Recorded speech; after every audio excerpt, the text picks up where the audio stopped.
Ngopas, ngobrol pendidikan santuy. Assalamualaikum warahmatullahi wabarakatuh. Selamat malam. Jumpa lagi kita di Ngopas, ngobrol pendidikan santuy.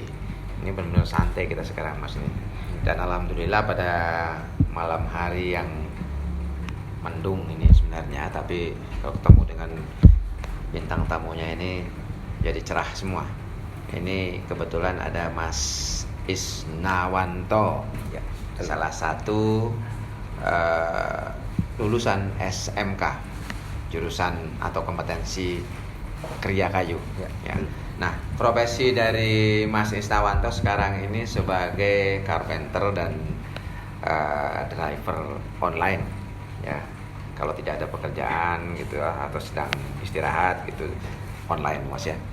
Oke Mas, Mas Is ini bisa cerita bagaimana prosesnya dulu sehingga masuk ke SMK dan tahun berapa masuk SMK-nya?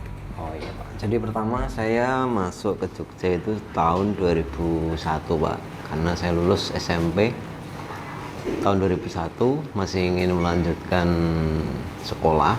Terus kebetulan saudara dari ibu menawarkan untuk dibiayai sekolah. Terus pesan dari Pak Le itu biar di sekolahin, biar punya keahlian buat kedepannya nanti. Nah, akhirnya saya masuk SMK jurusan kayu, terus lulus 2004. Kenapa kok tertariknya di Kriya Kayu, Mas? Karena dulu yang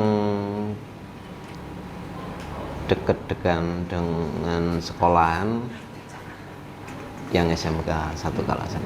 Karena SMK-nya SMK satu kalasan ya? Iya betul, karena jaraknya ya paling kalau naik sepeda itu paling nggak sampai 5 menit. Begitu. Mas Is, dengar-dengar Mas Is sendiri kan dari Pacitan ya? Iya, saya dari Pacitan. Terus merantau ke Jogja. Iya. Ya. Itu langsung masuk ke SMK atau ada pilihan lain dulu? Langsung masuk SMK. Jadi saya datang siang, sorenya langsung melihat sekolahnya. Terus paginya langsung daftar. Kebetulan pas musim ini juga sih, pas musim penerimaan siswa baru itu langsung daftar. Alhamdulillah keterima. Ketika dulu itu waktu masuk SMK pilihan-pilihan sekolah kan waktu itu banyak ya. Iya. Tapi kepikir ke SMK itu yang dipikirkan pada saat itu apa, Mas? Mungkin kalau lihat motivasi dari kakak-kakak kelasku yang di Pacitan sana, kayaknya yang lulusan kayu itu banyak juga sih. Jadi kepengen ngikutin gitu. Ini kan supaya masyarakat juga tahu, adik-adik kita juga tahu. Iya. Kriya kayu itu sebenarnya apa sih sebenarnya? Kan mereka kan kadang-kadang taunya tukang kayu gitu, tapi kan nggak tahu apa sih kriya kayu itu kompetensinya gitu. Iya, kompetisinya banyak Pak. Ada yang pertama kerja bangku, yang kedua gambar teknik dasar, terus ukir, terus ya lumayan banyak sih Pak. Termasuk pembuatan mebel dari awal sampai akhir. Gitu. Itu prosesnya termasuk ukir segala masuk ke situ, Mas? Iya. Jadi ada berapa? Udah agak lupa sih Pak. Ini udah lama ya. Udah lama. Nah sekarang ini kan setelah lulus dari Kriya Kayu gitu, Iya. kemudian berapa lama jaraknya baru bisa dapat pekerjaan? Saya habis ujian ditawarin temen, langsung masuk di handicraft Pak, daerah juragannya Pak Ibnu namanya. Itu handicraft kayak miniatur Harley Davidson, terus buat tempat ini tempat buah dari kayu gitu. Saya sempat 3 bulan sih kerja di situ. Setelah lulus, iya, di daerah Telogo Prambanan. Di Prambanan juga. Iya, setelah itu pengen cari yang lain, akhirnya dapat di daerah Kalasan juga. Terus ya itu sekitar 3 bulan juga. Terus selang berapa tahun ya itu? Setelah itu bulan Mei 2005 itu saya ditawarin dulu tempat saya PKL. Dulu saya waktu praktek kerja lapangan kan di pabrik mebel terbesar juga. Kebetulan pas butuh karyawan juga saya ngelamar di situ. Ya alhamdulillah sampai dari Mei 2005 sampai Oktober 2018. Ya, Mas Is, ini kan kompetensi yang kalau kita bilang ini jarang peminat, ya, karena mungkin anak-anak kita yang sekarang atau adik-adik kita yang sekarang nggak ngerti, atau masyarakat mungkin nggak ngerti profesi yang akan digeluti nanti setelah dari SMK ini. Misalnya carpenter seperti yang sekarang yang digeluti oleh Mas Is. Bisa cerita nggak gimana tantangannya? Kalau tantangannya sekarang udah termasuk ketat juga sih Pak. Kalau peluang saya kira juga masih terbuka kesempatan yang lebar untuk menjadi carpenter, karena kebutuhannya juga semakin banyak sih sekarang. Dan yang pasti itu mungkin apa, harus di mix dengan jiwa seni pasti ada ya kalau di kerja kayu itu, karena kalau orang nggak punya jiwa seni mungkin agak susah, memang Susah. sehingga mungkin pikiran orang kalau di kerja kayu ya itu begitu lulus SMK jadi tukang, itu kan tukang kayu gitu, tapi sebenarnya tidak begitu kan. Nah, pengalaman Mas Is sendiri seperti apa? Banyak pilihan sih Pak. Ada juga yang jadi spesialis ngukir gitu. Terus tapi kalau ngukir itu kayaknya udah bakat dari lahir sih Pak kayaknya. Ada inilah, ada talenta yang sudah dibawa dari sana ya. Biasa aja di SMK. Tapi kalau yang apa ya? Ya yang standar kebanyakan masuk pabrik, kadang juga banyak yang merantau keluar gitu. Tapi kadang malah keahliannya juga malah agak jauh. Jadi, tapi kan sebenarnya kalau kita bicara keahlian setelah itu atau sekarang profesi menjadi carpenter itu kan bisa menjadi satu pekerjaan mandiri kan ya, yang bisa kita kerjakan sendiri dan kita tinggal menunggu di rumah saja sebenarnya. Nah, kalau yang sekarang digeluti sama Mas Is sendiri kan kira-kira akan menjadi seperti apa gitu?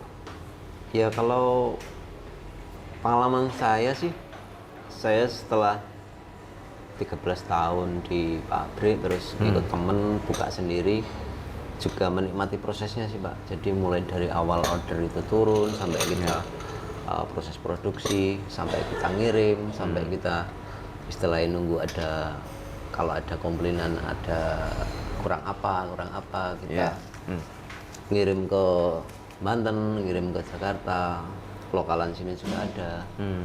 Ya menarik juga sih Pak. Ini maksudnya kita memenuhi keinginan dari konsumen itu kayak apa. Jadi kita masih terus proses belajar sih. Jadi buyer pengennya apa, kita karena desainnya itu menyesuaikan keinginan pelanggan gitu ya. Betul, siap. Iya. Sesuai request. Jadi kayak minta tambahan apa begitu. Ya, ini sambil kita minum ini, terima kasih ada Mbak Inem. Ya Mas Is sambil minum Ya Pak. ya.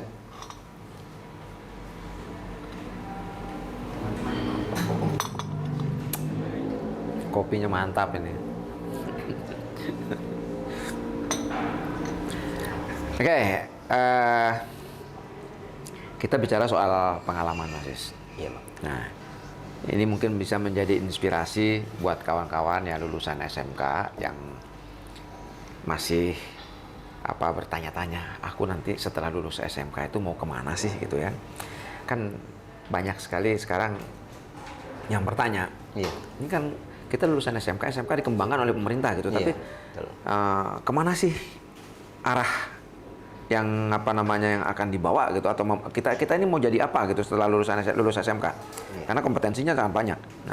Nah, Mas I sendiri di kompetensi Kriya Kayu, kita ambil salah satu contoh saja ini ya. Sebagai lulusan SMK, ya sebagai salah satu lulusan SMK, apa yang Mas Is rasakan gitu setelah lulus dari SMK itu? Kalau saya rasakan juga apa yang dulu dipelajari waktu kita sekolah juga sangat bermanfaat sih Pak. Jadi untuk lebih meningkatkan keahlian kita juga waktu pas kerja setelah lulus itu, malah kita bisa mengasah kemampuan mulai dari mungkin waktu belajar kita nggak konsentrasi mungkin gitu, tapi kalau udah kerja kita malah bisa memperdalam ilmunya gitu. Justru pada saat setelah lulus ya baru diperdalam ya. Setelah lulus. Kadang juga agak apa ya namanya? Agak getun lah kalau Jawanya. So, kenapa dulu waktu sekolah kok nggak benar-benar gitu ya? Nggak benar-benar. Gitu. Oke, Mas Is, ini sedikit agak ke belakang ya, menyinggung ketika saat masih sekolah dulu di SMK Negeri 1 Kalasan ya. Pada saat itu pasti kan orang tidak banyak berpikir bahwa profesi carpenter itu sekarang menjadi profesi yang bagus gitu ya. Nah, pada saat Mas Is masih menimba ilmu lah, katakan masih sekolah gitu, yang terpikir pada saat itu apa? Dulu saya pinginnya yang terpikir itu ya belajar dengan sungguh-sungguh, dapat nilai yang bagus, terus dapat diterima di perusahaan yang lumayan besar, yang besar lah. Ya alhamdulillah tercapai juga sih Pak. Tapi setelah 13 tahun mungkin juga ada kejenuhan gitu ya. Ada titik jenuhnya. Mungkin kalau kita bekerja di perusahaan kan ada ikatan, ada aturan yang harus kita penuhi. Kadang jiwa-jiwa untuk nakal itu kan mungkin nggak, dalam artian nggak masuk kerja, pengen nyari yang lain, itu juga pernah pengen di beberapa kaki gitu ya. Iya, cari pengalaman baru intinya. Iya, ini menarik kalau kita bicara soal profesi lulusan SMK ya, pasca sekolah di SMK itu apa yang akan kita lakukan. Dan banyak sekali anak-anak SMK atau lulusan-lulusan SMK yang memiliki usaha sendiri. Bahkan tidak hanya usaha sendiri dalam pengertian yang sesungguhnya mereka memiliki pekerjaan yang menghasilkan, yang produktif, yang tidak terfikir secara statistik. Nah ini makanya ketika kita bicara SMK, kita bicara sesuatu yang sebenarnya sangat luas, sangat menjanjikan lah. Mas Is ini kan dalam kurun waktu yang sangat lama ya, dari 2001, lulusnya 2001 ya? Lulus 2004. 2004, masuknya 2001? Masuk Jogja ya. 2001, kemudian lulus 2004, kemudian berprofesi menjadi salah satu karyawan sampai pada profesi yang sekarang sebagai carpenter. Iya. Nah, yang menarik adalah bahwa kejenuhan pada satu profesi itu bisa membuat kita berpikir lebih kreatif, ya, seperti yang dilakukan oleh Mas Is. Nah, Mas Is ini juga sekarang menerima pesanan dari rumah ya, jadi bisa tinggal di rumah, kemudian menerima pesanan. Nah, di sela-sela waktu itu kemudian melakukan atau mengerjakan profesi-profesi yang lain seperti driver online. Nah, ini tantangannya seperti apa, Mas Is? Kalau driver online mungkin selepas kita kerja Pak ya. Jadi setelah kalau pagi mungkin sampai jam 4 itu kita ngerjain orderan, tapi setelah itu untuk mengisi waktu luang kita menghidupkan aplikasinya. Kalau orderan juga kita tergantung sih Pak, kalau yang pesan pengen dikerjain di tempatnya kita bisa datang. Kalau yang pesan pengen dikerjain di tempat kita juga ada lokasinya Jadi bergantung kepada keinginan pelanggannya Iya, ya. betul. Ini rata-rata orderannya biasanya dikerjakan di mana, di rumah atau langsung datang ke tempat? Kalau pemesan? setelah pandemi itu rata-rata dikerjakan di tempat yang mesen Pak. Jadi kalau kita yang datang ke pelanggan. Kadang itu juga waktu butuh berapa waktu sih Pak, kadang yang pesen pengennya gini tapi mungkin ada kendala di entah bahan, entah itu modelnya kurang ini, jadi ya ngomong pelanggannya ya. pengennya apa, kita juga baiknya kita kasih referensi, nanti kalau sudah kita buatkan minta di upgrade atau diganti yang lain juga kita oke aja. Biasanya itu mereka tuh pesan bentuknya apa Mas biasanya? Kalau yang outdoor ada, yang indoor juga ada Pak. Kadang kalau yang outdoor itu kadang juga yang tahun kemarin itu malah pasang joglo Pak. Oh, pasang joglo. Iya. Artinya membuat joglo utuh gitu. Intinya enggak, kita mendirikan, jadi Merakit saja. merakit. Oh, oke. Terus kalau yang itu, kalau boleh disebut lokasinya sih daerah Sedayu Pak. Sedayu banyak ya. Itu yang joglo-joglo yang dari Jati apa dari apa? Dari Jati Pak. Oh, Jati. Itu malah dari Pati. Sokonya itu ukuran 30. Oke. Ya. Itu Ya, artinya juga langsung diberdiriin sih Pak. Paling orang 6, orang 7 gitu. ya. Artinya nanti kalau ada yang pesan misalnya joglo gitu ke Mas Is bisa gitu ya? Bisa. Oke. Jadi kawan-kawan, ini salah satu yang dikerjakan oleh Mas Ismanto ya. Ismanto ya? Isnawanto. Mas Isnawanto ini juga menerima pesanan untuk CKD ya. CKD knockdown. Iya. Knockdown joglo, rumah joglo yang Joglo, terbuat limasan, rumah panggung. limasan rumah panggung atau joglo ya. Ini bisa nanti langsung nanti ada di bawah ini nanti ada alamatnya Mas Is, jadi bisa pesan langsung ke beliaunya dan bisa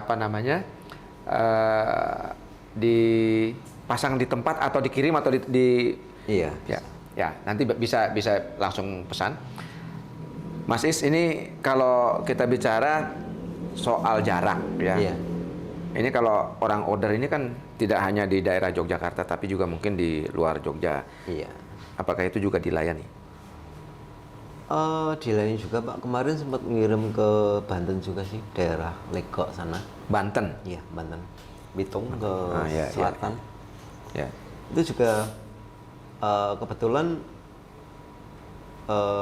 yang punya itu buat villa di Kaliurang juga, terus ngobrol-ngobrol sama temanku.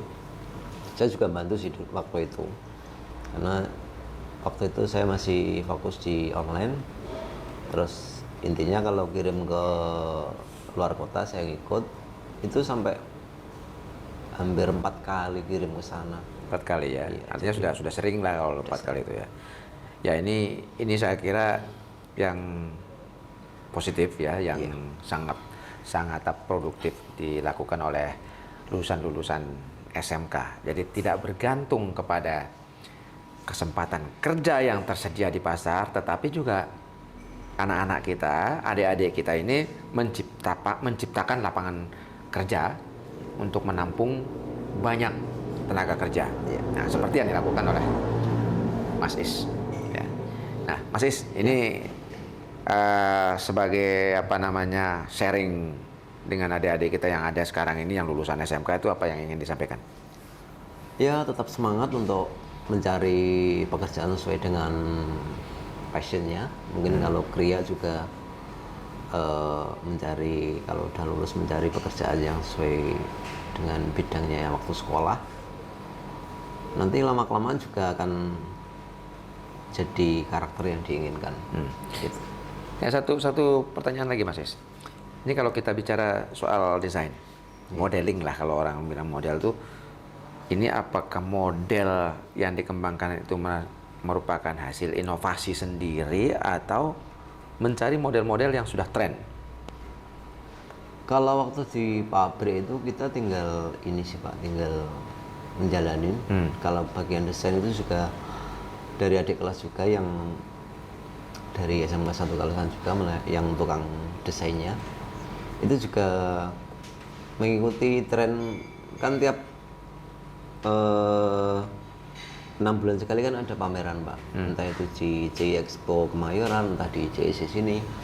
Itu jadi kita dari tempat kerja yang dulu saya buat kerja itu selalu mengikuti pameran gitu loh. Jadi kita buat produk, nanti dari buyer pengennya kayak apa, mungkin dirubah sedikit atau ditambahi atau yang itu aja. Ikut selera pasar intinya ya.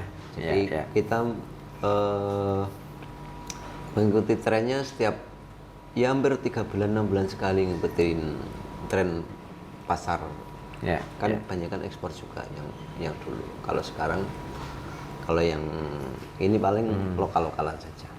Ya, ini salah satu yang saya kira sangat penting kita lihat bagaimana perjuangan lulusan-lulusan SMK di dalam menciptakan lapangan pekerjaan, terutama untuk menampung banyak sekali potensi anak muda yang berkembang, atau yang lulus dari SMK.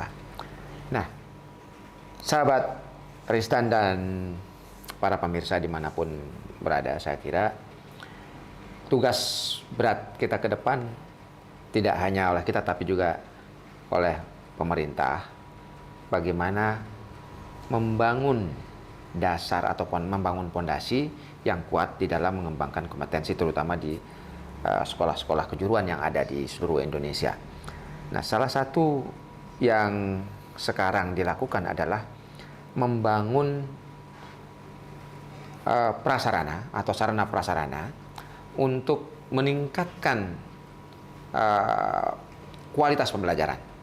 Nah, dan ini terus dilakukan melalui berbagai cara. Salah satunya adalah melalui pengembangan Center of Excellence atau pusat-pusat keunggulan yang ada di sekolah-sekolah yang sudah terpilih.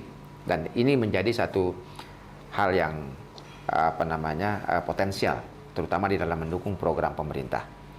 Nah, Mas Is, sebagai catatan penutup, ada yang ingin disampaikan untuk adik-adik kita yang sekarang baru lulus SMK atau sedang belajar di SMK?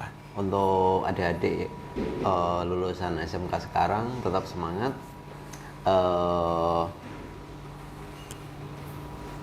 Silahkan mencari tantangan di luar, karena di luar tantangannya lebih keras daripada di sekolahan.